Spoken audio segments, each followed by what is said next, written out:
ننتقل للترابيزه اللي بعد كده، وترابيزه كالعاده مفيده ومهمه وكل حاجه حلوه وجميله والنهارده ومقطقطة شائكه ومسمسمة. شويه خف يا بدران. ماليش دعوه. بص انا هعمل حلقه واجري. اقفل المايك عادي. على فكره انت ما تعرفش الاعلام بتاع مصر. أيوة. انت من حقك تقول اللي انت عايزه، وانا من حقي اوهمك ان احنا شغالين على الهوا وتبقى سامع نفسك على فكره وشغال اغاني واجيب لك رسائل من الحلقات اللي فاتت. لا لا لا، ده احنا مدارس اعلام مصر بنعمل كل الالعاب. احنا نقوم وننيم ونعمل كل حاجه وانت قاعد. دكتور احمد عماره، استشاري الصحه النفسيه، منورنا كالعاده. والجزء الثاني او الجزء الاهم يعني بعد المقدمه بتاعت الحلقه اللي فاتت البطاطس، هنروح بقى مسكت في البطاطس. بس هو انا اللي مسكتها ده كله ده انا بيتقال لي في البيت. على فكره يعني كون الناس تبقى عارفه ان الراجل في الحته دي بطاطس دي بتريح. بس في حته مهمه خليني اقول لك حاجه عشان برضو تبقى الرؤيه واضحه عند الناس، ان لما نقول على حد او على سمات او صفات جنس من الجنسين اي صفه بنكون بنتكلم على الغالب الاعم، بس مش كله، لان في ناس بيخترقوا القاعده اما في اليسار او في اليمين كما هم. انا مخترق طول عمري. انا من المخترقين دول. يعني حته تانية لوحدي. في ناس لما يبداوا يتدربوا او يتعودوا بيبدا يخرج بره القاعده دي او بيخرج بره الحاله الشائعه عند الناس. اتكلمنا في الحلقه اللي فاتت عن المشاعر بتاعه الاحتياج والمشاعر بتاعة التعلق، وإن الإنسان دايما بلا وعي منه بيظن إن الشيء اللي هو متعلق بيه هو بيحبه. هنتكلم النهاردة بهدوء بقى كده عن الحب وسيكولوجية الحب، والحلقة فيها معلومات هحاول أبسطها، لكن هي لأن الحب ده يعتبر أكبر وأهم شيء في الحياة. إلهي تكسب بسط. فأنا هحاول أبسط قدر الإمكان، ولكن إذا اللي بيسمعنا لقى نفسه لسه الموضوع مش واصل قوي يحاول يعيد الحلقة تاني، هتلاقي الدنيا راحت لنكت جوه في العقل إن شاء الله. معلش أو بيسلم عليكم. بص في واحد قدامك قاعد يعني متغدي بقى أكلة تقيلة وضاري مش فاهم حاجة. خليك معايا عشان لو لقيت نفسي غوطت كده أنت هتبص لوش هتعرف. أنت هتعرف. طيب خلينا الأول نتكلم عن شوية مصطلحات كده عشان نبقى مفرقين، لأن الإنسان عشان يقدر يفهم والدنيا تبان قدامه لازم يكون فاهم بوعي إيه الفروق ما بين المصطلحات. هنتكلم عن الحب وعكسه الكره، وهنتكلم عن الود وعكسه البغض، وهنتكلم عن العداوة وعكسها الألفة، وهنتكلم عن الوحدة وعكسها الأنس. لأن دي كلها لما تبقى واضحة الناس هتبقى مطمئنة وفاهمة كويس قوي اللي بيتقال. لو قلنا ان في كلمة اسمها حب وفي كلمة اسمها حب، ده الاسم والفعل. ايه الفرق؟ على حد علمي الغلبان يعني. الاتنين اسماء. في حب زي الحبوب، حب حبش. لا مش انا عايز اقولها بس مش البقوليات اسمها حب. الحبوب كويس، فالق الحب والنوى، الحب. وفي الحب تمام. الحاء مضمومة، هنا الحاء مفتوحة. سهلة دي. طيب لو قلنا في خلق وفي خلق، الخاء مضمومة والخاء مفتوحة. تمام. عايز اقول للناس حاجة شبه قاعدة كده، ان معظم الكلمات اللي فيها ضمة في الاول بتكون بتعني الشيء الداخلي الغير مرئي في الغالب، او الشيء الطاقي انجاز التعبير. والكلمة لما تكون اولها مفتوح، لما تكون نفس الحروف فيها كلمتين مضمومة مفتوحة، الكلمة المفتوحة بتكون بتعني الشيء الخارجي أو الظاهر أو اللي أنت تقدر تلمسه من الخارج. لو قلنا مثال الخلق، احنا قلنا في الحلقة اللي فاتت الإنسان مكون من نفس وجسد، صح حلو كده؟ لو قلنا الخلق هو شكل النفس. الخلق هو يعني لما تبقى نفسك سوية شكلها بيطلع في الخلق، فتلاقي خلقك سوي. الخلق اللي هو الأخلاق والسمت. أيوة. تمام. والخلق هو شكل الجسد، الخلقة. أيوة. الخلقة يعني. الخلق. تبارك الله أحسن الخالقين. ربنا خلقنا في أحسن تقويم، حلو كده؟ تمام. الحب هو غذاء النفس. ماشي. والحب هو غذاء الجسد الخارجي المادي. ماشي. يبقى الحب هو غذاء للنفس والحب هو غذاء للجسد، الأكل يعني. الأكل. تمام كده؟ الإنسان ما يقدرش يعيش أو نفسه ما تقدرش تبقى سوية إلا لما تحب، ولازم يحب صح. أعلى الدرجات الحب له درجات، خلاص كده؟ لو قلنا زي ما قلناها مرة من المرات كده، ان اي شيء في الدنيا له وشين او زوجين، ومن كل شيء خلقنا زوجين. قلنا شرحنا مرة قبل كده ان كل شيء له ايجابي وسلبي معايا. فكل شيء في الدنيا له ايجابي وسلبي. الحب مثلا او الحبوب او الاكل، ممكن اكل اكلة تبقى ايجابية تفيدني وتفيد صحتي وجسمي، وممكن اكل اكله سلبيه تضرني وتضر جسمي. حلو كده. كذلك الحب، في حب لما يكون لمصدر ايجابي بيديني طاقه وايجابيه عاليه، وفي حب لو غلط بيديني تدمير لنفسي من الداخل. حلو كده. يعني ايه حب غلط؟ هشرحها بعد شويه. تمام. خلاص كده، بس انا بمهد الاول ماشي. عشان يبقى في اي حاجه سواء غذاء للنفس في ايجابي وسلبي، وغذاء للجسد في ايجابي وسلبي.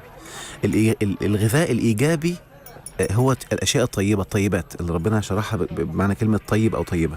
مش طيب مع العامل وطيب وغلبان وكلا، لا، شيء طيب يعني اكل طيب حسن يعني. تمام كده. والخبيث هو الشيء السلبي. حلو كده. طيب، يبقى الانسان لما يحب حب ايجابي بيكون الطاقه اللي بيشحنها طاقه طيبه ايجابيه عاليه جدا.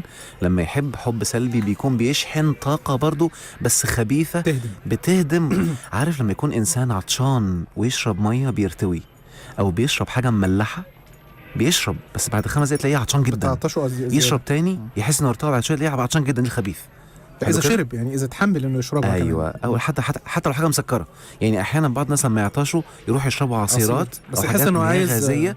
سيبوا شويه كده تلاقيه بقى خليك كتير. عصيرات دي بتخليك عصائر معصورات. فاشتك كده، اركز في مصر. أيوة. شويه.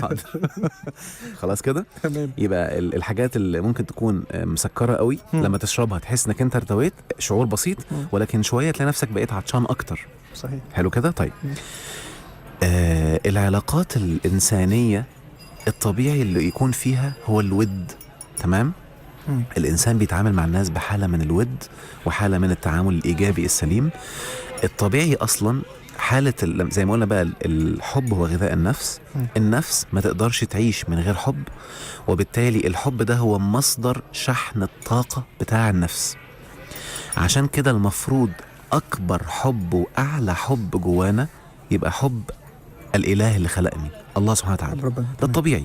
حتى على فكرة أنا هنا مش بتكلم كلام دين، أنا بتكلم كلام عامي كل الناس. عشان كده بتلاقي الإنسان بفطرته أيا كان مكانه بيبحث دائما عن إله عشان يحبه، ولما بيلاقوش إله بيعملوا أصنام بيعبدوها عشان يحس إن في حالة من الحب بيشحن منها طاقيا غير الحالة التانية للبشر العاديين. الدرجات الأقل بعد كده بعد حب الله حب الأعمال الصالحة وحب الخير وحب العلم والوعي، الحاجات اللي فيها قيم.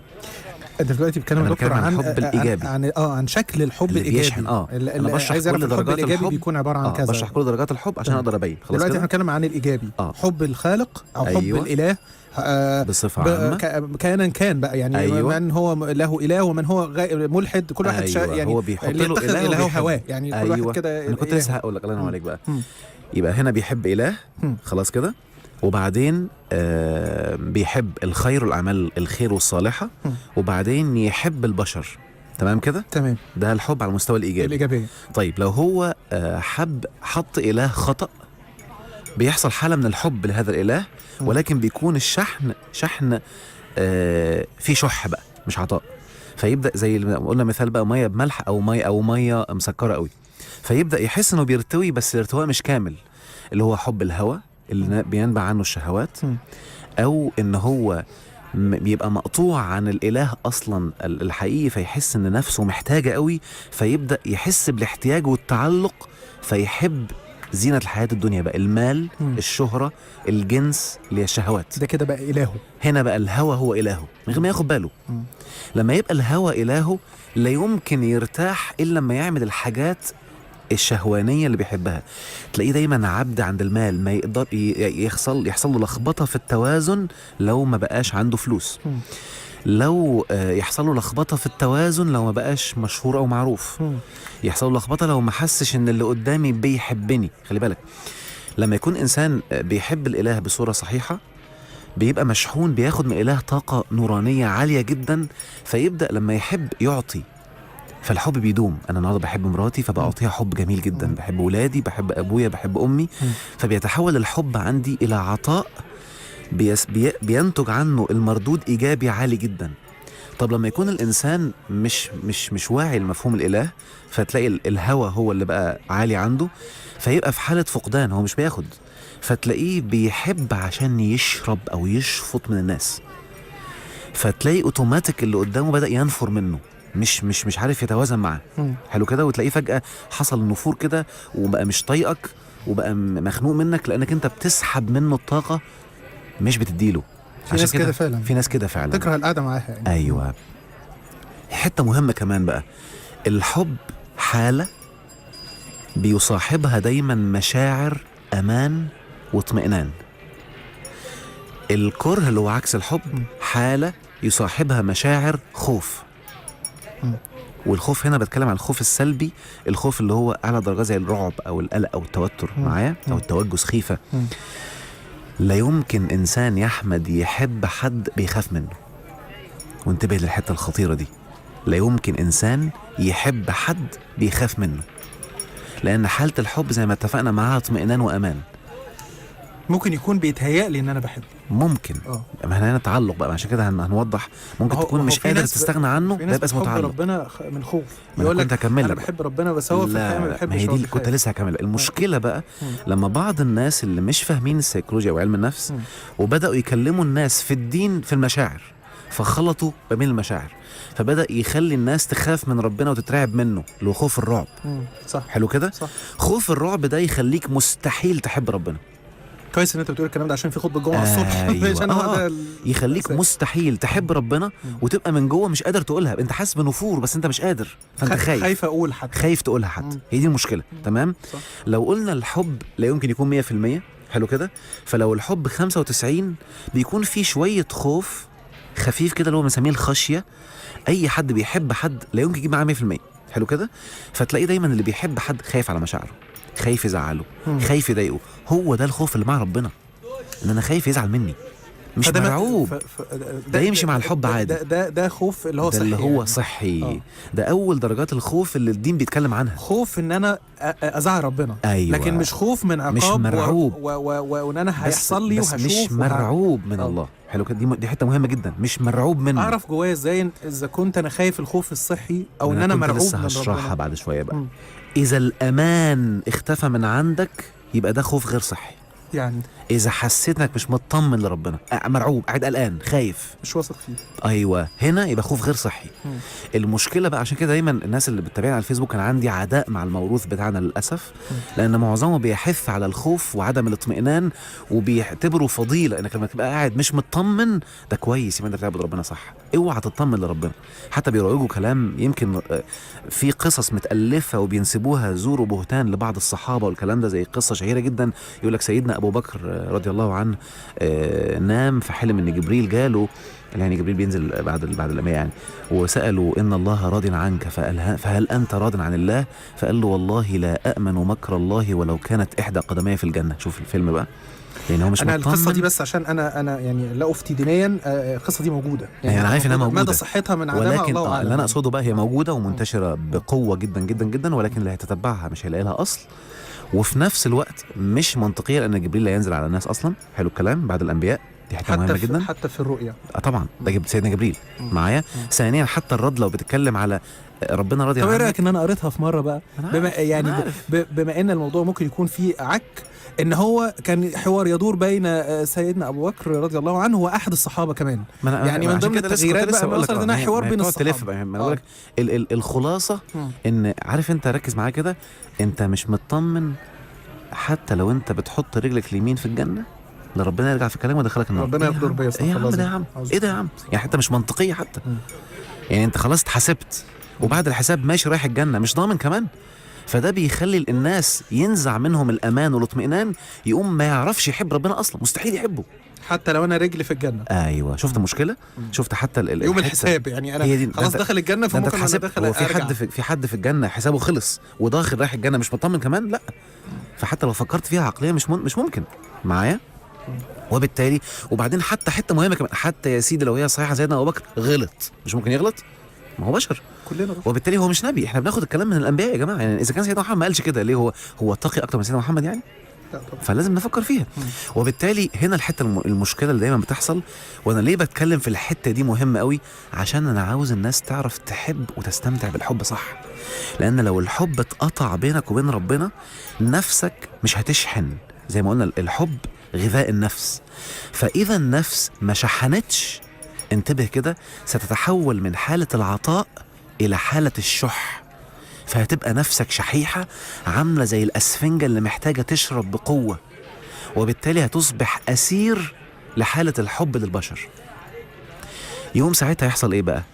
لما تبقى أسير لحالة الحب للبشر تفقد كل حالة الأمان والاطمئنان لما اللي انت بتحبه يغيب، تتلخبط، تحس بأن الدنيا لخبطت. لو انت حالة الحب مع ربنا عالية بتبقى حاسس بحالة أنس، انت حاسس انك في أنس حتى لو لوحدك، انت حاسس بأنس كده وبوجود الله، وانت مطمئن، انت بتحب حبيبك، هو بتحس ممكن تبقى مشتاق ليه، وحشك، لكن مش متلخبط، مش متدمر. النفس بتبقى شحيحة. بيحصل له ايه لما بيحب حد؟ بيتعلق بيه جدا جدا جدا، يقوم لما الحبيب يبعد بيحس بحالة وحدة، اكتئاب، عزلة. ايوه، يحس انه وحدة والدنيا ملخبطة، يقوم الدنيا تبوظ عنده. تمام، ناخد بريك. طيب قبل البريك عايزين نلخص ما سبق. طيب. يعني نلخص ما سبق يعني معلش، او اعاده شرح علشان احنا اتفقنا ان احنا هنعيد اكتر من مرة. بصورة بسيطة كده. الحب هو غذاء النفس، هو اهم شيء في الوجود. فانت عشان تغذي نفسك تغذيها بغذاء صح، انك اول حاجة تكون في حالة حب عالي مع الخالق سبحانه وتعالى، عشان تعرف تستمتع بحالة الحب اللي بعد كده. تمام؟ حب الخلق بقى.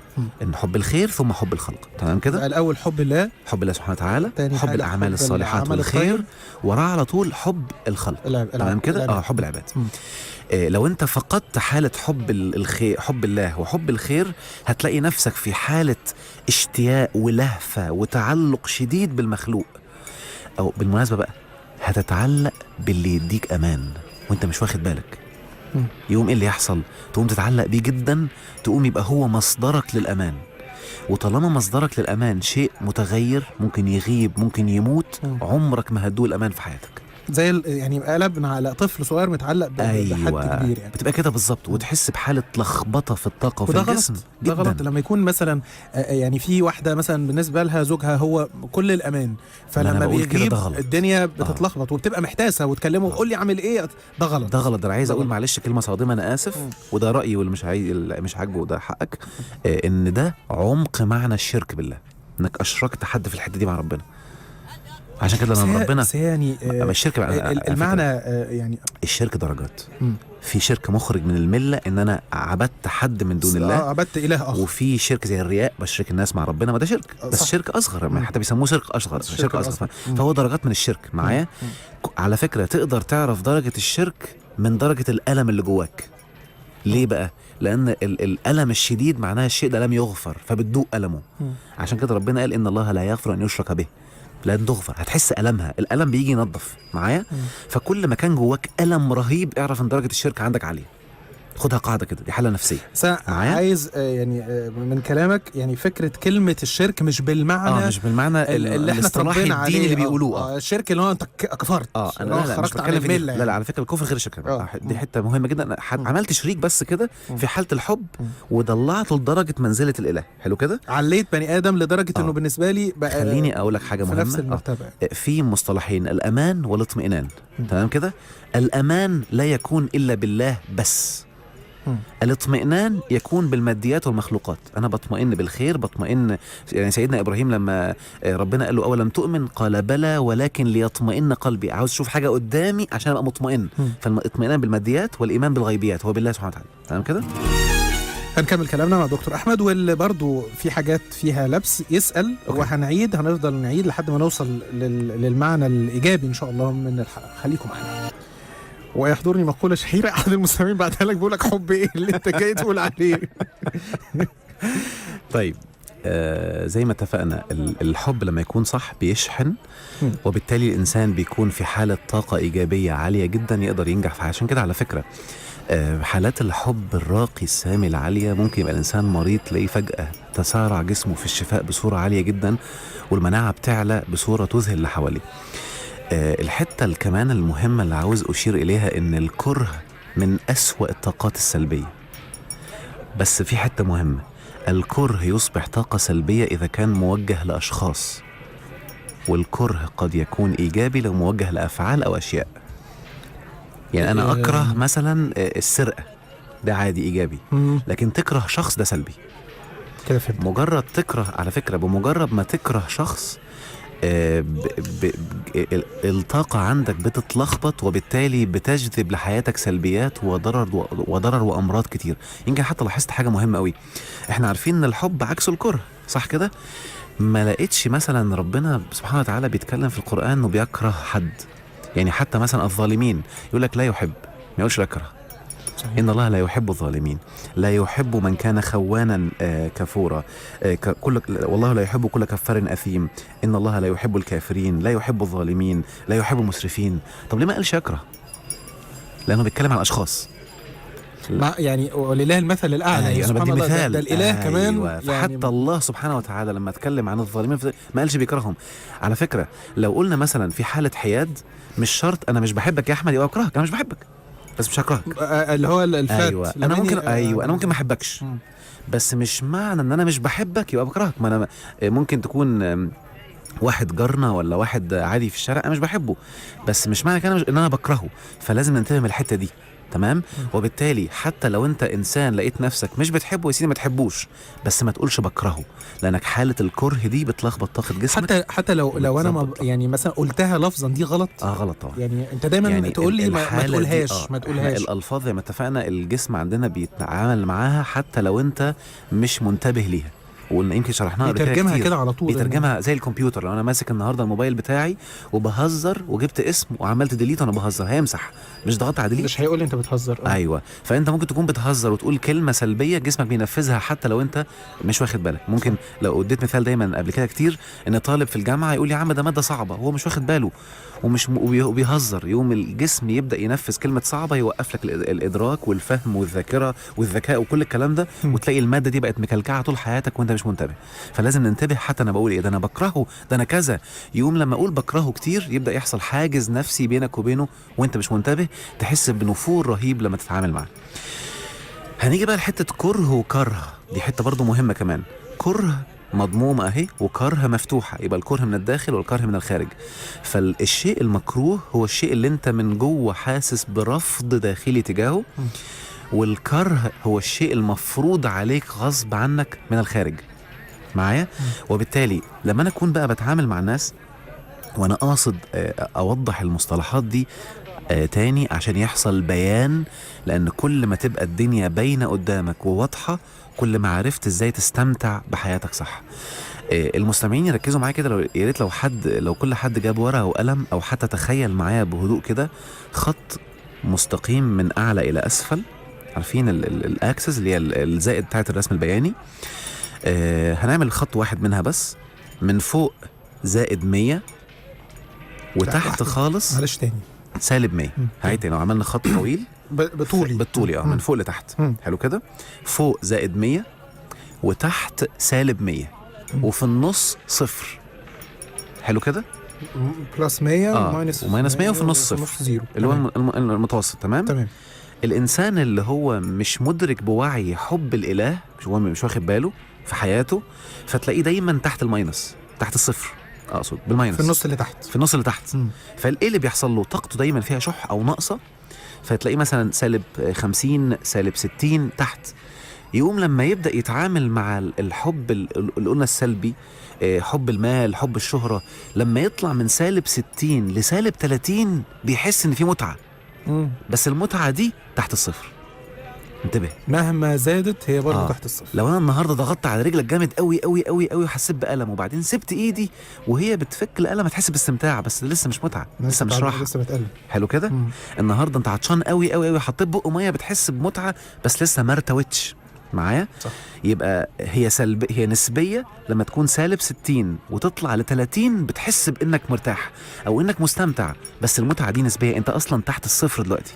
معظم الناس اللي نفسهم في حالة شح بيعيشوا في الحالة دي، ان تلاقيه النهاردة هيتجوز، يقوم يتعلق جدا جدا بالحبيب سواء رجل او انثى، ذكر او انثى، او بالمال او بالوظيفه حتى، او في ناس بتحب المدح، فتلاقيه حتى على الفيسبوك متعلق جدا بالناس هتعمل له كام لايك، ولو ما خدش لايك بيتجنن بيتنرفز، ده لان طاقته هو محتاج يشحن.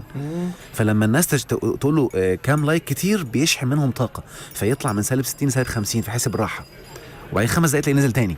او ساعتين تلاقيه نزل تاني محتاج يعمل حاجه تانية عشان يشحن بيها، فهو مش متوازن معايا، في حاله تقلب دايما. خلاص. وعلى فكره عكس الاطمئنان التقلب. يوم ايه اللي يحصل بقى لما انا اكون بحب انسان ولد او بنت وانا من -60، طول ما انا معاه بطلع ل-50، فعايز اقعد معاه اكتر عشان اطلع ل-40. مش قادر اسيبه. يقوم لما يبعد عني بنزل من -30 او -40 ل-50 تاني، فابقى بدور عليه اللي هو زي ما يكون وقع وهموت عليه. هموت عليه، مش قادر. انا هنا نفسي شحيحه. فبيحصل حاله في علم النفس بنسميها حب الاستحواذ. الحب الاستحواذي ان انا عايز ابقى لازق فيه، فتلاقيه كل شويه طب قول لي بحبك، طب نفسي اشوفه بيحبني عشان اشحن منه، نفسي اشوف منه افعال تدل انه بيحبني، لان انا نفسي بقت شحيحه. بالمناسبه الانسان اللي بيحب الله سبحانه وتعالى بيكون فوق 100، فوق الصفر اقصد، فتلاقيه عند 30 ل40 ل50 على حسب درجه الحب، فتلاقيه متوازن. فلما يحب حد بيشحنه وبيشحن تاني، فتلاقيه بيعلى 30 40 50 في الايجابي. لو بعد عنه لو بعد عنه حبيبه ما بيتلخبطش، ما بيحصلش توتر او تقلب جواه او حاله من عدم التوازن، بس بيكون وحشني ماشي، بس مش بتلخبط معايا. يقوم ايه اللي يحصل بقى لما انت تكون في حاله حب مع الاله بوزيتيف ايجابي، وفي نفس الوقت بتحب البشر وبتحب حد حبيب مثلا او ام او زوجه مثلا، وده الحب العاطفي كمان.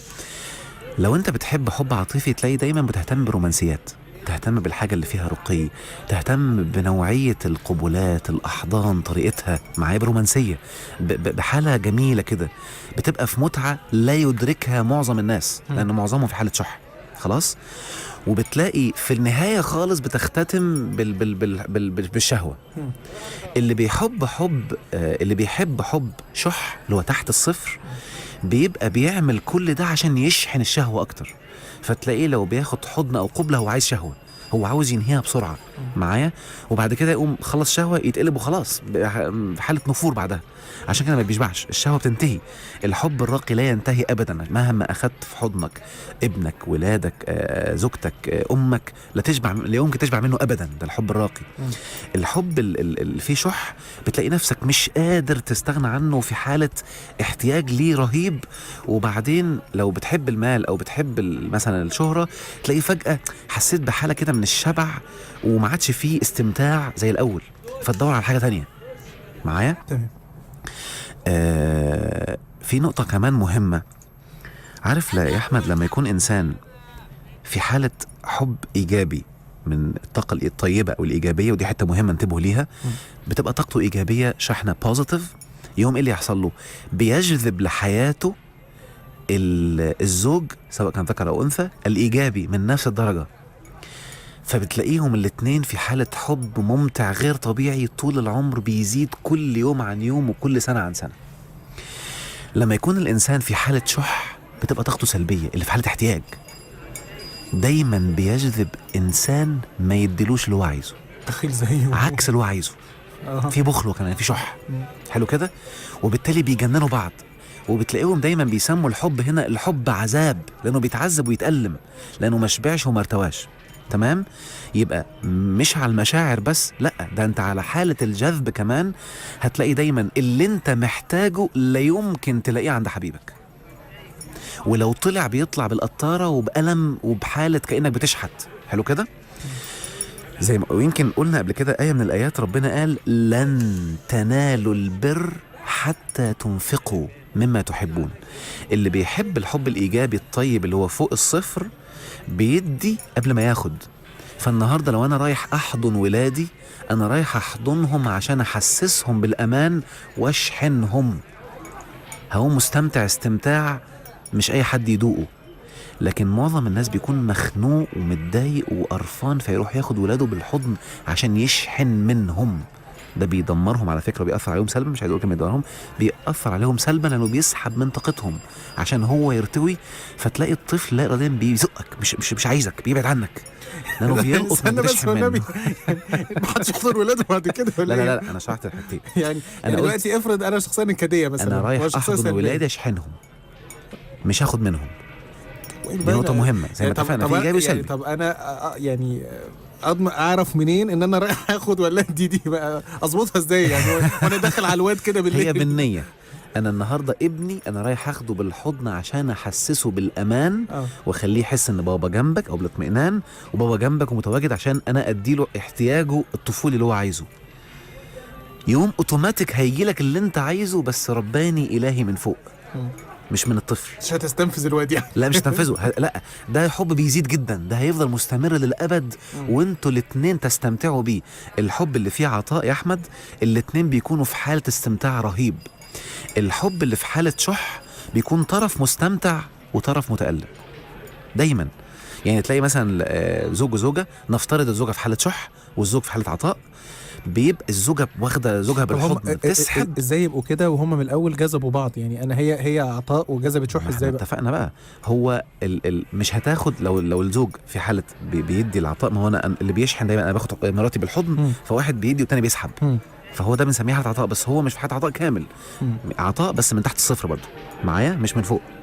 فانا بسحب منه. لو انا زوجة مثلا باخد زوجي بالحضن قوي قوي قوي وبضمه قوي، تلاقيه فجأة بيزقني مش طايقني، لانه انا بيحس ان انا مسحب منه، فبيولد نفور، يبقى هو مش متوازن وانا بشحن. فطرف واحد بس بيكون هو اللي بياخد بوزيتيف او بياخد طاقه، والتاني بيسحب منه فيحس بالم. العلاقه دي بيكون غالبها الم وضيق وتوتر، وبيحصل لخبطه فيها كتير. حلو كده؟ اوكي فاصل سريع ونرجع تاني نكمل كلامنا مع دكتور احمد. بس خلينا كالعاده هنلخص في ايجاز ما سبق. لما انا اكون شاحن في حاله حب عالي مع الاله، بتبقى طاقتي عاليه جدا جدا جدا، وبالتالي لما اجي اتعامل مع المحبين انا بدلهم الاول، يقوم يجي لي عطاء اعلى، فنبقى احنا الاثنين في حاله توازن دائم. لما انا تكون نفسي في منقطع عن الحب مع الاله، بتبقى نفسي في حاله احتياج شديد للطاقه اللي هو الشح، وبالتالي يبقى في حاله امتصاص. فانا لما بتعامل مع حد انا باخد منه وبضايقه، يقوم بعد كده ينفر مني ومش طايقني. ثانيا لما انا اكون في حاله حب ايجابي اللي هو حبيت الاله وبدا احب البشر، فانا في حاله عطاء بجذب لحياتي الناس المعطائين اللي يحبوني نفس ما بحبهم، فاحنا الاتنين بيكون حبنا متبادل ايجابي.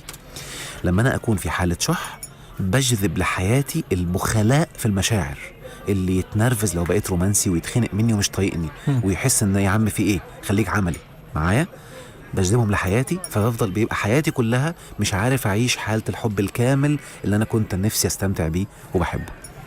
القهوة ناسها على نجوم اف ام، على قهوة على 100.6 نجوم اف ام على كيفك. وضيفنا الكريم دكتور احمد عمارة، استشاري الصحة النفسية والحب والحب بكل اصنافه واشكاله. طيب هنكمل بقى بصورة أعمق أكتر، وبكرر تاني يستحسن اللي دخل على الحلقة دلوقتي أو اللي سمعها أو لسه محتاج يعيدها تاني يعيدها من الأول، عشان المعلومات تبقى في ذهنك كده كده اللقاء بيتحط على اليوتيوب وبيترفع على صفحة الإذاعة، وأكيد دكتور أحمد برضه على الصفحة الخاصة بتاعته، فاللي عايز يتابعها تاني إن شاء الله. مهمة قوي، عشان أنا دايما هدفي في حياتي أو رسالتي إزاي تعرف تستمتع بالحياة صح، عشان تدخل أو تدوق جنة الله في الأرض قبل ما نشرح من ندوقها في الآخرة بإذن الله إن شاء الله. وزي ما اتفقنا، لأن الله سبحانه وتعالى يريد لينا إن احنا نبقى مرتاحين ومستمتعين، فشرع لنا اللي يخلي حياتك جنة.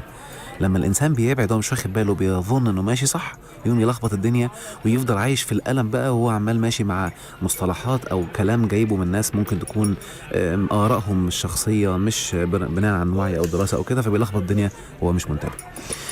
هنتكلم دلوقتي عن جزء كمان مهم قوي بيؤرق ناس كتير، هو جزء الغيرة. الغيرة على فكرة مشاعر إيجابية جدا. كل أشكالها؟ لا، الغيرة كغيرة إيجابية جدا. المشكلة في السلوكيات اللي بتنتج عن الغيرة. حلو كده. الغيرة مشاعر إيجابية خلاص. وفي حاجة اسمها غيرة من وغيرة على. بمعنى أنا بحب مراتي، فأنا بغير عليها من الناس. تمام. انا بحب شغلي فبغير من زميلي، او انا بحب النجاح مثلا بغير من زميلي على نجاح. صح كده؟ تمام. فالغيرة دي طبيعية، عشان الغيرة دي محفز عشان يولد سلوك اكتر واكشن او سلوكيات او افعال كتير. لو انت بقى في حالة حب سوي مع الاله متوازن ودخلت في حالة العطاء، انت الحب عندك ايجابي بالعطاء، يعني انت فوق الصفر 20 30 40 50. لما تحصل حالة الغيرة عندك بتستمر في العطاء اكتر عشان تطفي الغيره. لا تاني. بمعنى انا النهارده بغير على مراتي، وانا من الصنف الاول الف بسميه طاء اللي طاقته عاليه ايجابيه، حلو الكلام، فوق الصفر، وبحبها وحسيت بغيره، يقوم السلوك اللي ينتج سلوك احتواء وضم واحضان ورومانسيه، تقوم الغيره مطفيه. حلو كده، يبقى ممتع، يبقى الغيره حولت العلاقه لاكثر متعه.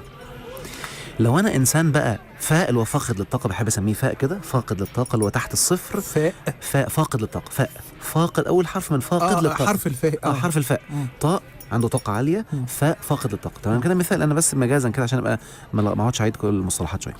فاقد للطاقه ده تحت الصفر دلوقتي، نفسه في حاله شح شديد، فالعلاقه بتفسد بتبوظ. يقوم لما يحصل له غيره يبدا يمنع ويكره ويزنق، يخنق يزنق عليها، يمنع، يعمل، فالدنيا تلخبط والعلاقه تبوظ وما تعرفش تستمر، والعلاقه بتفسد، ما تبقاش صالحه، بتلخبط يعني. حلو كده. بس ده يعني هل ده الغالب؟ لان احنا دايما عندنا مشكله ان احنا شايفين في كل حالات الغيره اللي حوالينا دايما الرد يعني كل حالات الغيره سلوكياتها سلبيه واخلاقنا سلبيه. ما ده كله بقى، ما هو الخلق، ما هو بص يا احمد، احنا قلنا الحب في الداخل، الحب في الخارج.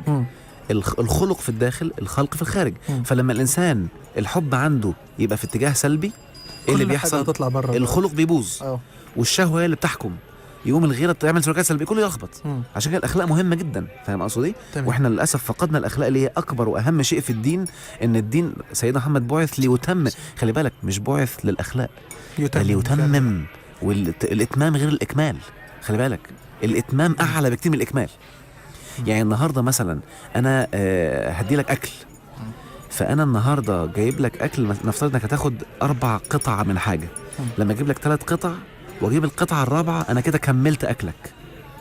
لكن حطيت لك بهارات وجبت لك معلقه واستنيت معاك لغايه ما تاكل، ولما انت شبعت وبقيت كده اتميت اكلك، مش اكملت اكلك. فالاخلاق ده الاتمام بقى، جئت لاتمم مكارم الاخلاق. المكارم، خلي بالك بقى، مش متمم الاخلاق بقى، ده اتمم مكارم الاخلاق. شفت جاي ازاي؟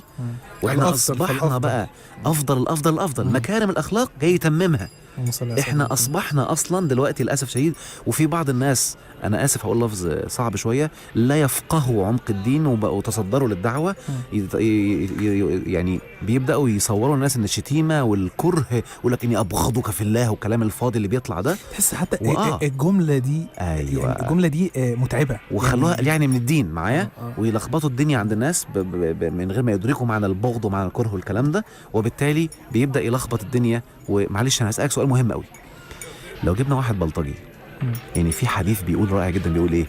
ان اوثق عرى الايمان الحب في الله والبغض في الله. حلو كده. طبعا هو الحديث صح، بس المشكله لان هم مش فاهمين سيكولوجي، وصفوه على الاشخاص.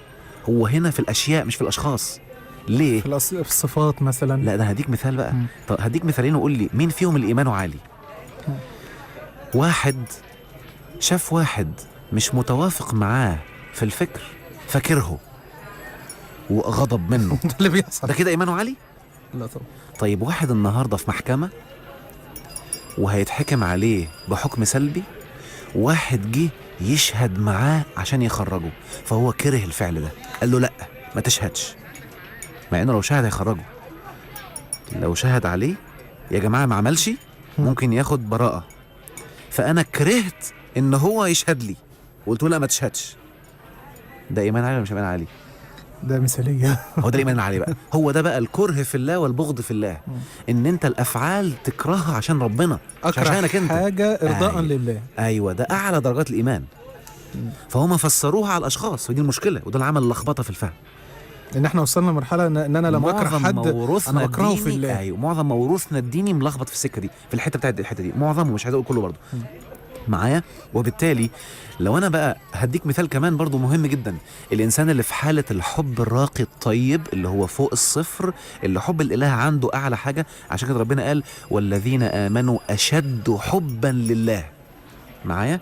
وربنا قال ان بعض الناس بيتخذوا من دون الله اندادا يحبونهم كحب الله. شفت الحته دي؟ انداد يعني هو اصلا اقل من ربنا وانت خدته ند عملت استغفر الله وبقيت العظيم، قلهته. عشان كده بقول بقى اللي انت بتحس معاه بدرجه امان عاليه، هو طبعا مش هيبقى اسمه امان، هو اطمئنان، ولما يبعد بتحس برجه جواك، اعرف انك انت قلهته، فانتبه هنا في حته شركه انك بتظبطها عشان تبقى حياتك مريحه. تمام كده؟ النقطه المهمه ايه بقى؟ ان الانسان اللي في حاله حب راقي طيب لما بيحصل خلاف وهيطلقوا مثلا، هتلاقيه ماشي بمبدأ ايه؟ فامساك بمعروف او تسريح باحسان، لانه هو راقي اصلا، خلاص احنا مش هينفع نكمل مع بعض، مش حرب. فانا مش هينفع ولا يمكن. وخلي بالك انتبه للحته دي يا احمد، وبيشحن من الرقي، بيحس باستمتاع كل ما خلى العلاقه تبوظ بروقان من غير لخبطه. تمام كده؟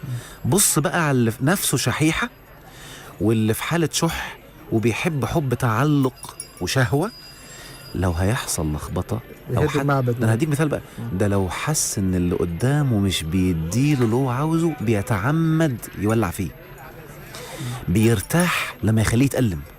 انت متخيل؟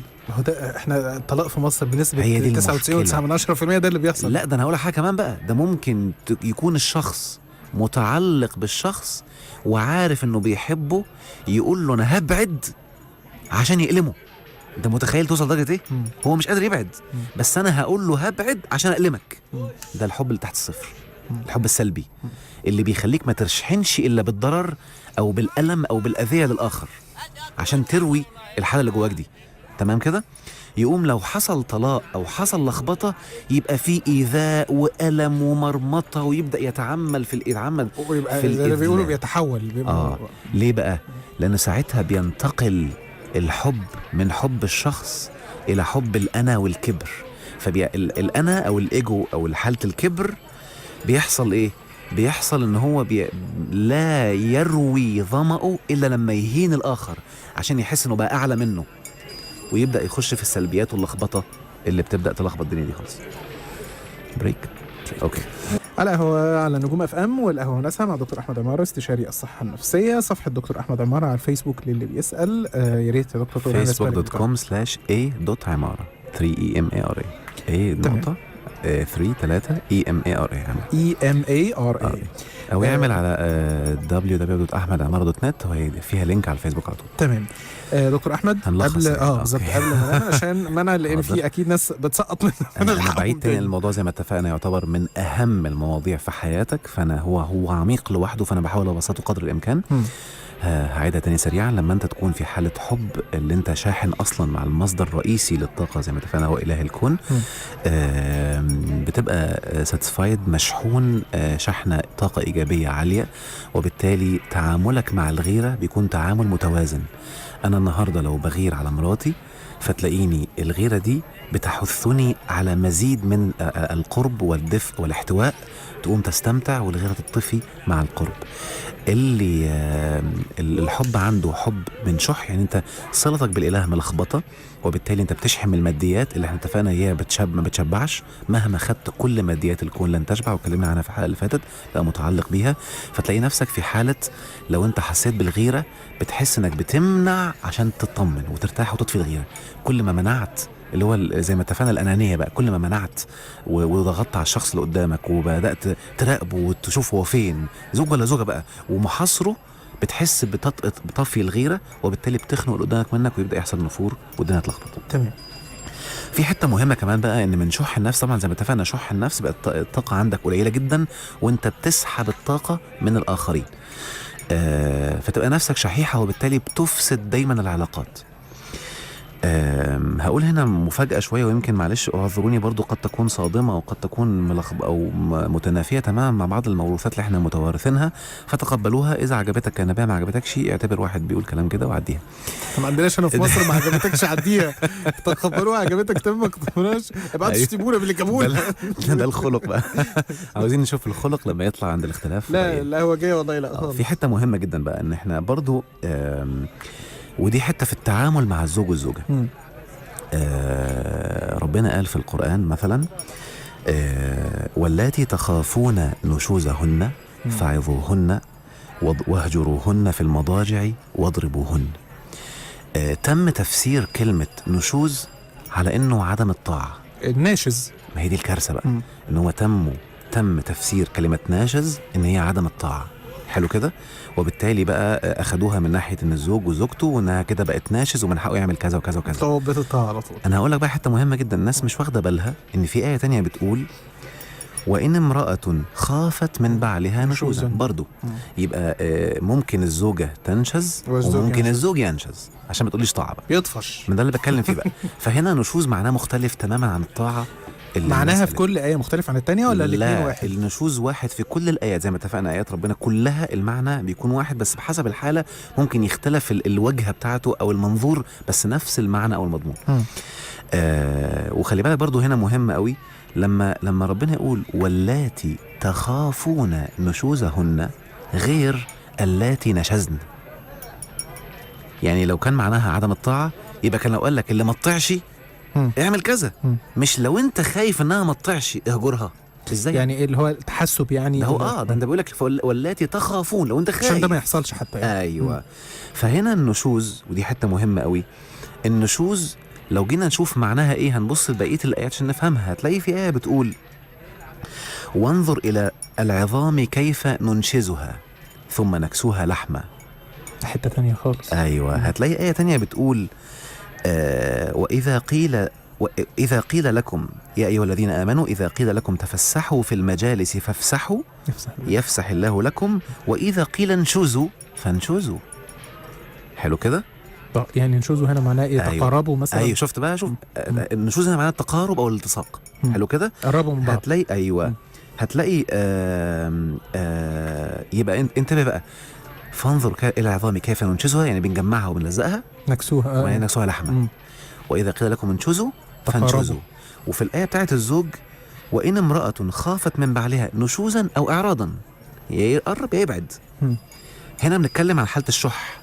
لما الإنسان يبقى في حالة شح بتلاقيه لازق في الطرف الآخر وخنقه، فإما خنقه لازق معاه عاوزه معاه في البيت أو عاوزه معاه في حالة مثلا. طبعا الشح بيكون دايما لازق معاه في حاله. يعني ايه مثلا العلاقه سلبيه فلازقين في بعض ازاي؟ يعني المفروض العلاقه السلبيه يبقوا مش طايقين بعض بعيد عن بعض. لا مش سلبيه، انا بتكلم ان انا لما اكون في حاله شح بشحن دايما بالشهوه. فتلاقي لو راجل على طول عايز مراته شهوه طول الوقت فخانقها فالعلاقه بتلخبط. دي حاله النشوز معايا. لو كانت عند الانثى عايزاها على طول معاها يعني نايمين مع بعض على السرير او في حضن، دي حاله نشوز. دي حاله النشوز اللي المفروض ابقى لو انا خايف تحصل ابعد عنها وانام مكان تاني عشان اعودها تبعد عني. معايا. عشان الدنيا تلخبط وابدا ادرج تدريجيا. يبقى الاول فعظوهن يا بنتي مش كده ولازم نظبط الدنيا وفي مصادر تانية للشحن للامان غيري انا عشان اوضح. مش قادره وبرضه لازقالي طول الوقت، لا ابعد وانام مكان وهي مكان تاني. ما فيش اضربوهن. هنا اضرب امثال مش ضرب بالعصايه زي ما الكلام اللي بيتقال ده. اضربوه ما فيش، زي ما اتفقنا في القران ما فيش لا اكراه في الدين، ما فيش في الدين اكراه خالص. اضربوهن هنا اضرب امثال عشان توضح الصوره. منها اضربوا في الارض وضرب الله مثلا معايا، مش معنى ضرب يعني ضرب المفهوم. طب ليه خدتها كده؟ هو اصلا ما فيش انسان في الدين ربنا اداله سلطه يؤذي حد جسديا اصلا معايا. وبالتالي زي برضو اضربوهم عليها لعشر الصلاه، مش هاجي اضربه عشان يصلي. اضربه هنا اديله امثال. زي كلمه ضرب في القران معناها احداث شيء لعمل تغيير في الفكر. بس هي كلمه ضرب جاء وارد انها يكون معناها كده يعني. انت خدتها فسرتها بمعنى تمام ما نختلفش عليه. لكن الضرب برضه له معنى الضرب. لا كلمه ضرب في الالفاظ اللغويه للقران كل الايات لازم تكون شامله نفس المعنى. وبالتالي معناها احداث شيء لاحداث تغيير عقلي. عارف ولا يضربن بارجلهن، يعني ما تعملش حاجه بالقدمين عشان الانسان ما يحصلوش استثاره. ما تتكشفش. واضربه في الارض يعني ايه؟ اعمل حاجه عشان تاخد رزق، اما انك تسافر تشتغل تضربها بالفاس تركب طياره، ده اسمه كل ضرب في الارض. طب ما هو اختلاف في المعاني اهو. لا انا بتكلم هنا احداث شيء، المعنى هو احداث شيء مش اذيه معايا. ضرب الامثال هو احداث شيء لوصال معنى. وبالتالي ضرب الابن هو احداث شيء لايصاله معنى. ضرب الزوجه هو احداث شيء لايصال معنى، مش ضرب جسدي. حلو كده. وبالتالي عشان كده في حته مهمه جدا، ازاي يبقى لا اكراه في الدين وازاي ان انا اضربه عشان يصلي. ما هي دي المشكله.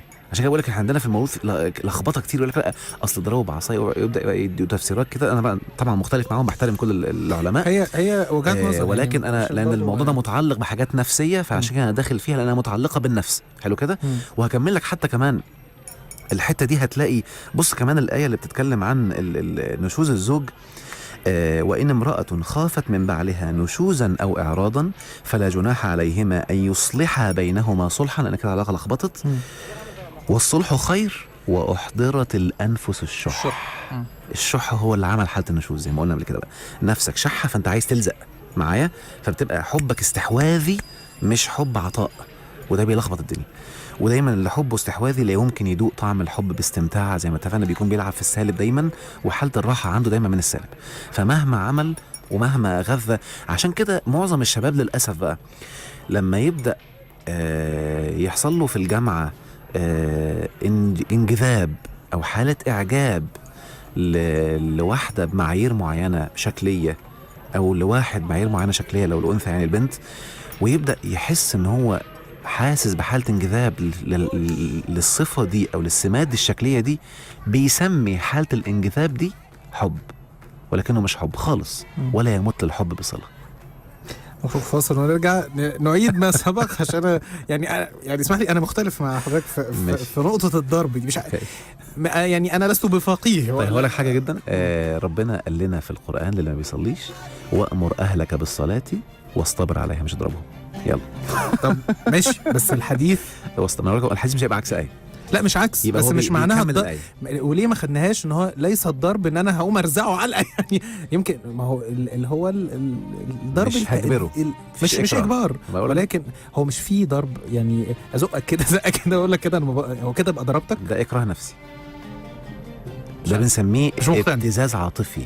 ماشي براحتك. انا بصراحه اكذب حقك. قولوا لنا رايكم ايه يا جماعه، يلا شاركونا في هذا الموضوع على هوا على 100.6 نجوم اف ام. على كيفك واشتعلت الحرب. هو على فكره زي ما اتفقنا وفي معارض عادي. وانا عاجبني ان احنا مش متفقين بصراحه. على فكره كل ما يكون في اراء مختلفه كل ما الانسان فكره بيرتقي، وكل واحد يحاول يدور ويشوف ويعمل. دي كلها اراء اذا اتفقت او اختلفت. هعيد تاني برضو كمان كلمه، يعني حتى كمان لان معظم الناس برضو حته الضربه دي لخبطتهم شويه. طيب وكمان عايزين نقول حاجه بعد دكتور ما تخلص. اتفضل. اوكي. لا قولوا، كنت عايز تقول ايه؟ لا حاجه بره الموضوع، على موضوع الكلام المسلم بيه اللي محتاج بس ما انا ما ينفعش اسلم، لان كل دي اسمها اراء، كل واحد بيجتهد وربنا ادى. الائمه الاربعه اختلفوا يا جماعه، يعني في اراء. يعني تلاقي الراي مثلا امام يقول كذا، التاني يقول عكسه. ايوه. يعني ليه بقى؟ لان هم حتى في قاعده كده ان الحكم على الشيء فرع من تصوره، انت بتصوره ازاي تقوم تحكم عليه. فممكن حد يتصوره تصور ويحكم عليه حكم سلبي، وحد تاني يتصور ويحكم عليه حكم ايجابي. حلو كده. احنا مشكلتنا ان احنا بناخد واحد منهم الاثنين بقى ومش حد وما تقتنعش بحد غيره، فانت براحتك معايا. حتى ربنا قال لنا: بشر عباد الذين يستمعون القول فيتبعون احسنه. يعني بيختاروا يعني بياخد احسنه. اولئك الذين احسنوا من وجهه نظري انا. ايوه اللي يناسبك. ايوه اولئك الذين هدى الله واولئك هم المهتدون. احنا مساله الاراء الفقهيه دي محتاجه حلقات، ممكن نعملها حلقه نفسيه من منظور نفسي. من منظور نفسي يعني. حته بس مهمه قوي، ان هديكم مثال. مثلا لو انا واضربوهم عليها العشر، موضوع الصلاه مثلا. اولا ان الله طيب لا يقبل الا طيبا. ما ينفعش حد يكون واقف مضروب عشان يصلي وربنا يقبل صلاته. انت لازم تكون داخل بمزاجك، طوع مش كره، بالذات الصلاه. اتفق معاك في دي بصراحه. ما ده اللي بديه، لازم تكون داخل طوع. لازم تكون داخل طوع مش كره. وبالتالي ازاي يكون معناها اضربه؟ ازاي يكون معناها اللي احنا فهمناه او يعني ممكن يكون غلط أو صح. انا ضرب اللي هو مش هرزعه علقه. ولو انا يا سيدي همسك له عصايه من غير ما اضربه، همسك له عصايه كده يلا يصلي من غير ما المسه. هيروح يصلي وهو واقف كده عامل ايد الصلاه وبيشتمني او بيقول لي، مش حتى لو انا بابا مش هيشتم، هتلاقيه مخنوق وعايز ينام عشان يخرج. فين الصلاه؟ كلنا عملنا كده. ما ده اللي بتكلم فيه. ده نفسيا بيخلي الناس تكره الدين، وبيبدا يوجه حاله الكره دي. مش قلنا بقى في اول حلقه فرق بين الكره والكره؟ دي حاله كره، ان انا اكره، ان انا اكرهته يعمل حاجه فينفر منها، يقوم يتولد جواه كره للصلاه، واوتوماتيك كره للاله غير واعي، اللي خلى الاهل يتحكموا فيها بالصوره دي. ما دي المشكله. يقوم ما تعرفش تحب ربنا. فاهم اقصد؟ طب عشان وليه كده آية اضربوهن ما اتقالش؟ يعني صفر عظيم هي- ده لفظ قرآني ما اعترضش أنا عليك، معاك. ما كان ممكن يتقال اضربوا لهن. الله ينور عليك. بص بقى، لان المشكله ان هم ناس بيبصوا لها من منظور اللغه العربيه، مش لغه القران، مش النص القراني. لان حتى كمان ربنا قال يعني حتى في ايه في القران كذلك يضرب الله الحق والباطل، يعني يمسكوا بيضربهم يعني. ما هو انا بقى ما ده المكي. النقطة اللي كنا ما انا ودكتور كان احمد قال بنتكلم يضرب فيها، ولا لا إن كان الكلمة يقول ممكن تكون يضرب اكتر من معنى. لا ما هو لا، حته بس مهمه برضو ان مم. كل مفردات القران ما لهاش اي معنى، اللفظه ما لهاش مرادف ابدا، والا ما يبقاش معجز، ما يبقاش. لان انا لو قلت الكلمه دي هنا معناها كذا والكلمه دي هنا معناها كذا، يعني بعض الناس كانوا بيقولوا للاسف من بعض علمائنا السابقين هي هنا معناها ان انا فاهم احسن من ربنا، وان دي ممكن تتحط لو شلت الكلمه وحطيتها تمشي الجمله. لا، القران لو شلت الجمله وحطيت كلمه تانية المعنى يختل. مم. وبالتالي الكلمة هي معنى واحد في كل الآيات، ولكن زي ما اتفقنا بقى المعنى بيشتمل على حسب المنظور، ممكن يبقى بتبص للظهر أو بتبص للبطن بس نفس المعنى، بس معايا؟ ما اختلفش بس كليا. المعنى نفسه ما اختلفش. حلو كده؟ مم. يعني الضرب المعنى ضرب للأرض، ضرب الأرض غير ضرب الحق والباطل، غير ضربت عليكم الذلة، غير ضرب اضربوهن، غير ضرب الأمثال. يبقى كده كلمة بس اتغيرت. لا نفس المعنى. احنا قلنا كلمة ضرب معناها إحداث شيء لإيصال معنى أو لإيصال هدف، المعنى واحد. فلما أقول ضرب أرض يبقى إحداث شيء، يبقى سفر أو إن أنا بهاجر أو بمشي أو بشتغل. طيب ضرب أمثال يبقى أنا هحدث شيء، ممكن أقول مثال أو قصة. معايا؟ شايف الرسالة يضرب الله الحق الأولانية؟ والباطل.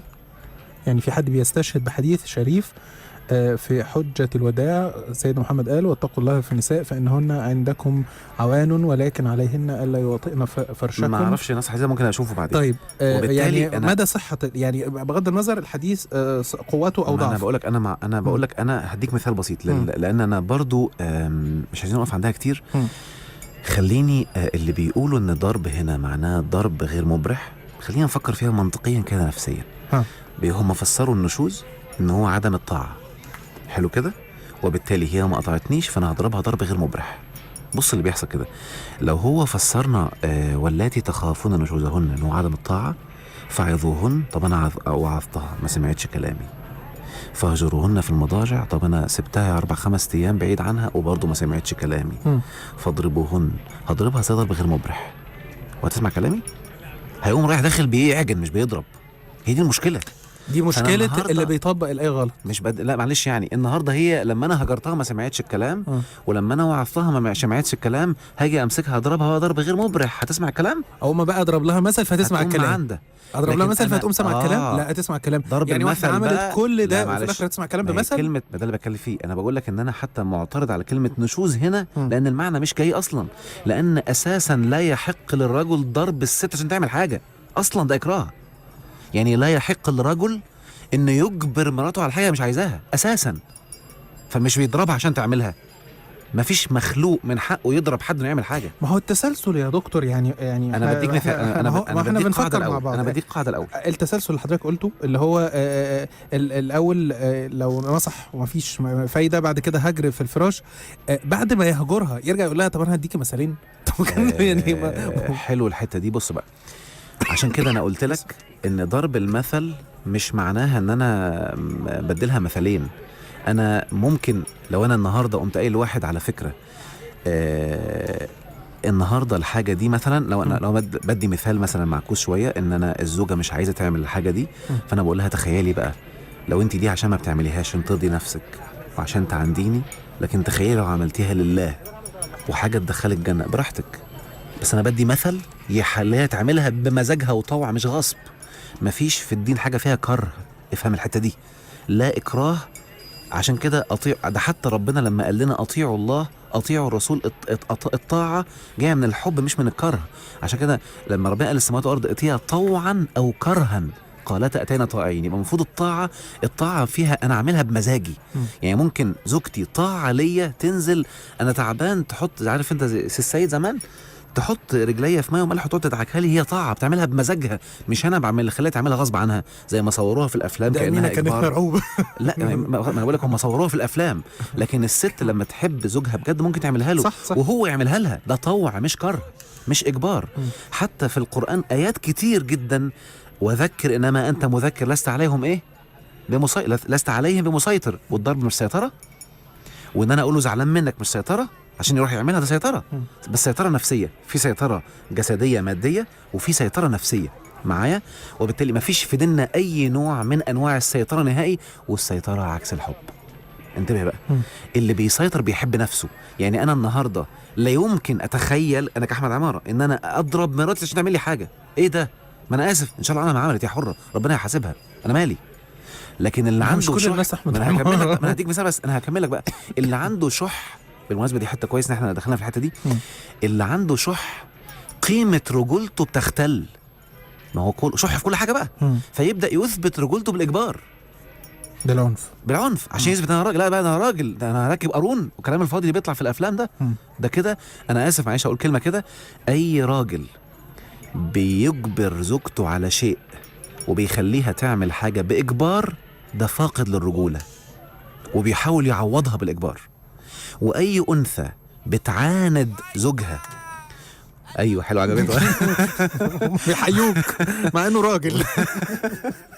واي انثى بتعاند زوجها وتركب دماغها وتعلي صوتها، دي فاقده لقيمه الانوثه.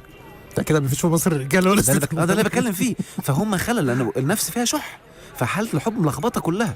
وبالتالي انا لما اكون بحب نفسي، فانا هحب افعالي تتعمل، فهدخل باجبار عشان تعملها. لا تاني، انا بحب نفسي فانا عايزها تعمل لي، فهم هجبرها بقى واضغط عليها واضربها عشان تعمل لي. المهم تعمل لي اللي انا عاوزه، حب نفسي اللي نفسي عاوزاه، وده حب نفسي مش حب ربنا ابدا.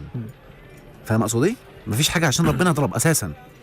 ثانيا، حتى في الدين مفيش امر ديني واحد قال لك امر مراتك تعمل حاجه. ده قال لها لو انت عملتي تخش الجنه، بيكلمها هي. من احسنت فرجها وصلت فردها واطاعت زوجها تدخل من اي ابواب الجنه. ده بيكلمها هي، طبعا هي بمزاجها، مش حديث يا راجل تاخده تجبرها هي، لا، ده الكلام ليها مش ليك. معايا؟ الكلام اللي ليك رفقا بالقوارير، الكلام اللي ليك ان انت خيركم لاهلي، ده الكلام اللي ليك. حلو كده. وبالتالي النقطه المهمه هنا ايه بقى؟ ان لما انا اكون في حاله توازن، مش هيحصل اجبار ولا هيحصل ضرب، مش هيحصل حاله الشح اللي بتؤدي للحب الاستحواذي اللي فيه التصاق. اللي على فكره الحب الاستحواذي فيه حته خطر جدا، ان هو لو حس ان هو مش هيكمل معاها او هي مش هتكمل معاه، يدمرهم. ده حب نفس. يدمرهم يعني انا النهارده هو عايز اتجوز واحده وبحبها، واروح اتقدم واترفض، فاترفض، اقوم رايح مشوه سمعتها. صح، للاسف ده بيحصل. ده حب استحواذي، ده حب شح، الدنيا مخربانه خالص جوه، ده حب شهوه. معايا؟ او ان زوجه مثلا، لو الحب ايجابي في حاله زي دي، عشان دي بتحصل كتير قوي. ما انا كنت لسه هكمل لك بقى. ما هو الحب اصلا عمره ما هينشا من غير ما يحصل علاقه اصلا. عشان كده بقول لك ده مش حب، ده تعلق، ده ممكن ده اللي قلناه المره اللي فاتت، اعجاب، ده ممكن تبقى شهوه. لكن الحب الحقيقي لا ينشا الا بعد موده تستمر على الاقل من 4 إلى 6 شهور. ده الحب الحقيقي. ما يا عم ما تقلقش، ما بيبقى في موده وفي كل حاجه، وما بيروح يتقدم الا بعد ما الدنيا بتبقى الموده جابت اخرها. لا الموده غير حاله الرومانسيه والاحضان والقبلات والكلام ده. لا هو المفروض ما فيش حاجه الكلام ده قبل الخطوبه. انا بدي مثال. كمان في حته مهمه تانية قبل الخطوبه، قبل الجواز، اللي انا بعك انا كمان. انا بقول لك في حته كمان مهمه تانية، ان دايما الانسان اللي بيحب حب راقي، الحب اللي قلنا فوق الصفر، لا يمكن يعمل اي حاله جسديه الا في اطار الدنيا كلها عارفاه. هو نفسه بيحس ان انا مش هقدر اعمل كده، بيحس انه بيسرق، حرام. وعلى فكره لا يصاحبه اطمئنان. عشان كده اللي بيحبوا حب المنتشر دلوقتي اللي هو حب من تحت الصفر، حب الشح اللي هو حب التعلق، بتلاقيه في حاله عدم اطمئنان ومش متوازن ومرعوب ودايما خايف كانه بيخطف، فلا لا يشعر بالاستمتاع الكامل اللي ربنا يريده لينا. اللي بيحب حب كامل حتى لو حس بحاله اعجاب مثلا، بيبدا يمشي في الاطار الطبيعي العادي، يجهز نفسه، يعرف الاهل هو خايف من ايه، يقوم يحصل اطار طبيعي، يقوم يبدا حاله الحب تستمر. في حته مهمه كمان لو اتكلمنا من الناحيه الماديه بقى، الفيزيكال او الطبيه في الهرمونات، في هرمون بيفرز اللي هم بيسموه هرمون الحب اللي هو الاوكسيتوسين. ده هرمون ادمان. لو الانسان بدا يدخل في حاله حب، دخل فيه عواطف زي قبلات او احضان او حاله جنسيه مثلا، الشهوه زادت، بيفرز الهرمون ده يخليك لا يمكن تحس انك بتخليك مش قادر تبعد عن الشخص ده. يعني بتبقى مش شايف غيره، مش هينفع تعيش الا معاه ولا ينفع تسيبه، ولو سبته بيحصل حالات انسحاب زي انسحاب الكوكايين والهيروين من الدم تقريبا. بتحس انك بتتقطع من جوه. ده اللي بيطلع مع حالة الحب الشهواني. الحب اللي بيطلع في حالة رقي اوكسيتوسين ما بيكونش بحالة القوة دي، وبالتالي ما بيعملش تقطيع، ما بيعملش حالة اللخبطة والألم الجسدي اللي بيتم ده. بيفرز اندورفينز تانية للسعادة أكثر متعة بكتير من الحالة بتاعة الأوكسيتوسين. بس بيفرز برضو، بس مش بالصورة المؤلمة دي. يبقى النقطة المهمة اللي أنا عاوز بس الناس تكون منتبهة ليها، إن علشان تحس بحالة حب اعرف إن الحب حالة من الشحن الدائم. فأنت دايما في حالة شحن مع اللي بتحبه. فخلي حب الإله هو رقم واحد. وممكن نعمل بقى حلقة بعد كده عن حب الإله بصورة قوية زي نعرفها نعملها صح، علشان تبقى في حالة إشباع تام. يقوم لما تبدأ تحب البشر تزود درجات استمتاعك زي ما اتفقنا بقى، بتنتقل من حالة الاحتياج إلى حالة الإضافة، فتدخل متعة. يمكن أقول مثلا بصورة بالنسبة لي نسبيا ما عنديش فيها بحث أو كلام من ده، بس تصوري يعني نقدر نقول إن 5% من البشر هم اللي عايشينها، مش هيزيدوا عن كده معايا. الحب الدائم المستمر اللي بتلاقيهم مثلا وهم عواجيز في حالة استمتاع رهيب. بالمناسبة الحب الراقي مهما تغير الشكل أو تغير الصوت أو بقى في حالات شكلية مش اللي هي الايديال أو الستاندرد أو الحاجة المثالية، انت في حالة حب دائم. اللي في حالة حب شهواني لو طلع كرش، لو طلع معرفش مين، لو الشعر ملخبط، بتحس بنفور. انت مش ما بقاش متوازن، لأنه حب شهواني مبني على الشكل والمادة، مش مبني على الرقي الإيجابي اللي هو قلناه في حالة الحب الأولاني. هنبدأ نعمل تمرين شبه التمرين اللي عملناه، بس هقوله سريعا كده بهدوء وتعملوه بروقان بعد ما نخلص. اقعد مع نفسك، اسأل نفسك سؤال: لو الشخص اللي انت بتحبه او الشيء اللي انت بتحبه بقى، سواء كان مال او جاه او سلطان او الى اخره، حسيت بحالة وحدة وحالة عدم اطمئنان في عدم وجوده، اعرف ان ده حب سلبي. وزي ما قلنا الحلقة فاتت، ده تعلق. حلو كده، اللي هو الحب السلبي كله تعلق. انا تعلقت او علقت اماني واطمئناني، علقت راحتي واستمتاعي على الشيء ده. اعرف انك هتبدأ تتألم ألم شديد في حياتك كتير، وهتجذب دايما اللي بيعرقل لك الحاجات دي. وكل ما هتقرب منها هتروح، كل ما هتقرب من الحنان هيروح، كل ما هتقرب من الأحضان هتروح، ولو عملتها هتلاقي ملهاش طعم، هتلخبط منك.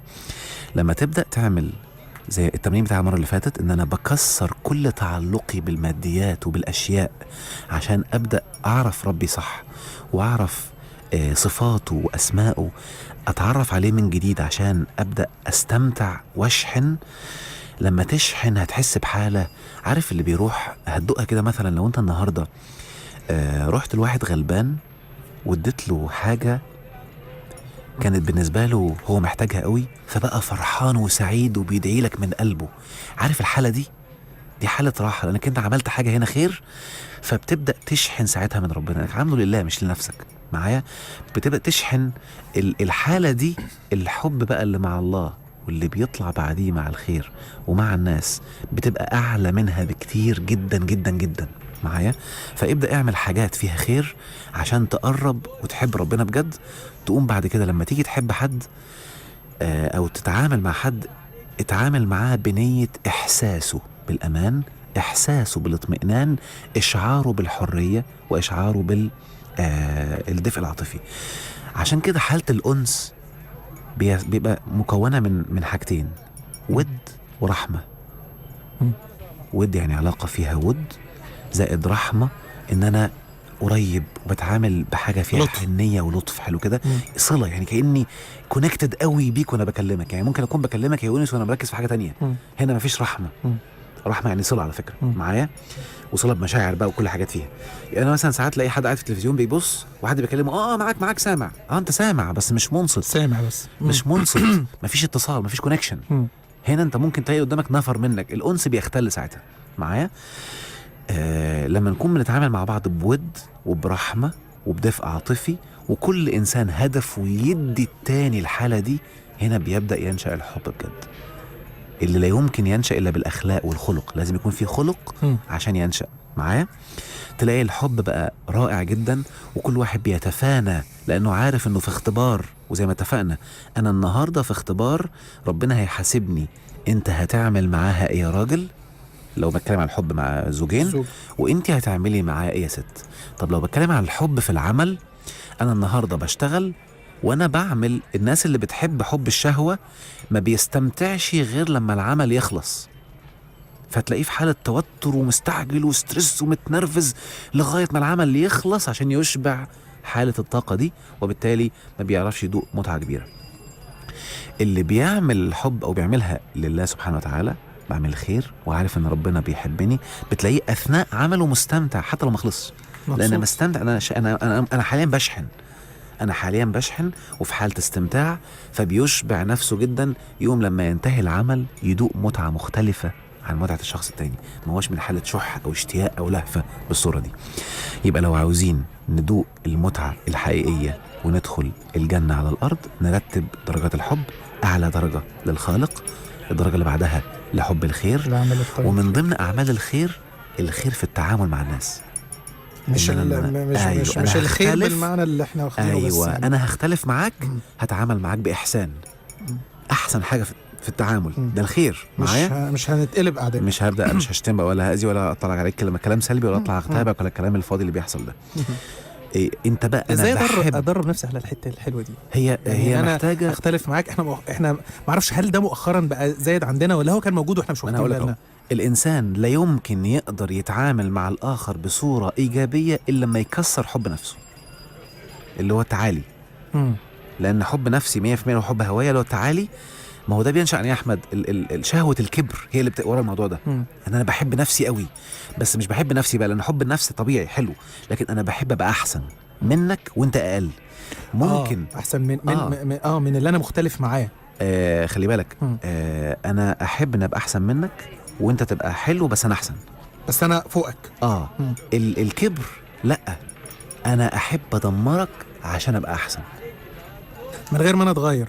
أيوة. انت أنا ثابت، هحرقك انت بس. أيوة. انا كده هبقى احسن منك. انا ثابت فوقعك.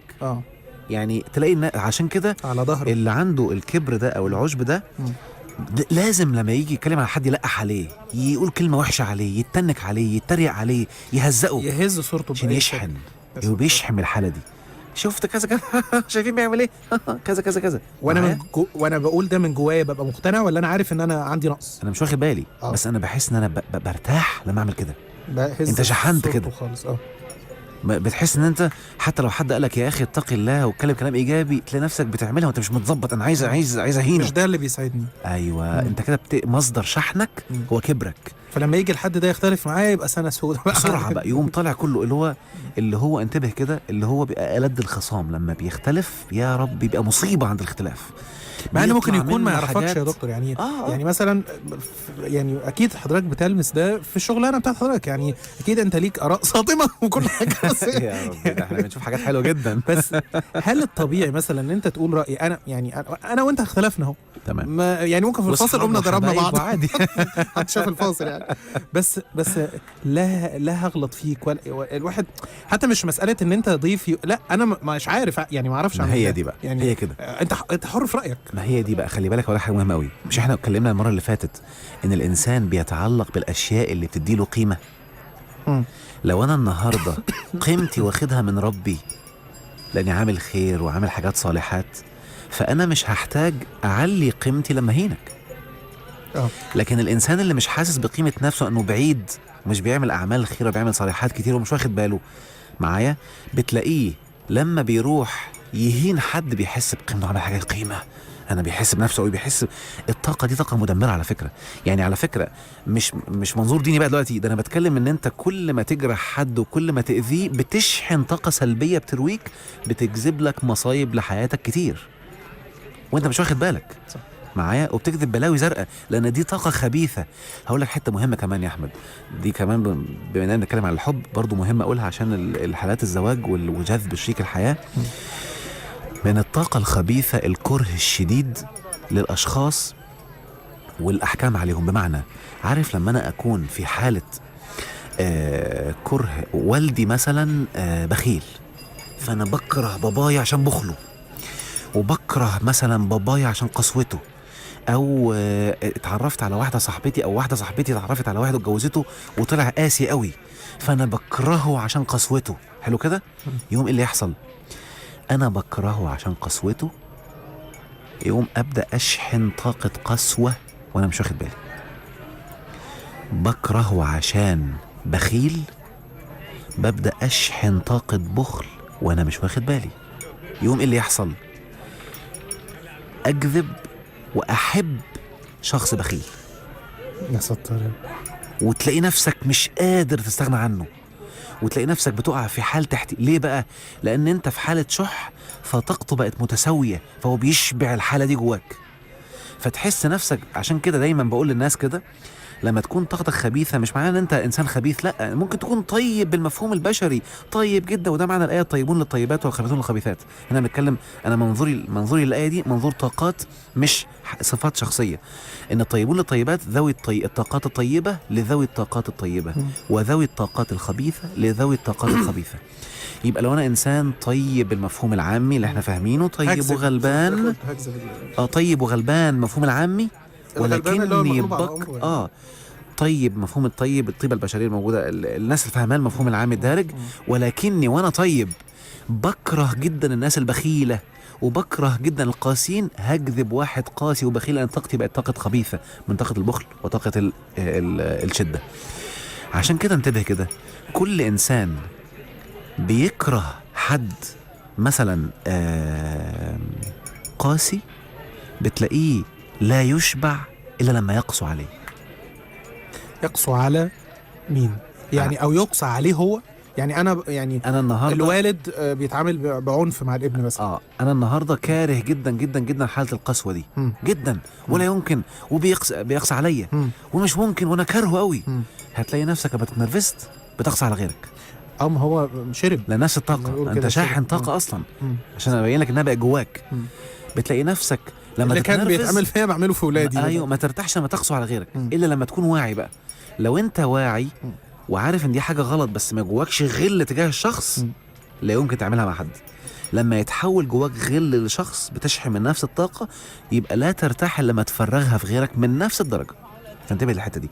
عشان كده نرجع تاني واقول بقى ان انا عشان اعيش حاله حب سوي واشحن منه باستمتاع، اولا اعمل احب ربي صح، اعمل الخير، وقبل ما اتعامل مع حد اقول انا بحبه، او رايح اخده في حضني مثلا، امي، ابويا، ابني، انا رايح اخده عشان بحب حضنه، اشحن منه ولا عشان اشحنه؟ اشحن. لو انت رايح عشان تشحن منه، اعرف انك هتبدا تتألم قريب وبأذيه زي ما حضرتك وبتأذيه، وبعد كده ينفر منك وهتلاقيه بيتهرب. لكن لو انا رايح عشان اشحنه، هتلاقي نفسك بتستمتع اكتر، وهو بيحب يقرب منك وبيأنس معك. وده يعتبر بقى ايه الختام ان شاء الله. مش عارف يعني هو ختام، بس انا هكرر تاني معلش يا احمد، يستحسن تسمعوها تاني بروقان. احنا هنرفعها على الصفحه عشان تبقى الدنيا اوضح اكتر. اسمعها باستمتاع ان شاء الله في الاجازه. عارف ان الغيبه هتطول شويه، ولكن احنا هننتظر. انا عارف ان الموضوع بيتكلم في شهر تقريبا ويمكن زياده. هنجيبك ان شاء الله ترجع لنا بالسلامه ان شاء الله.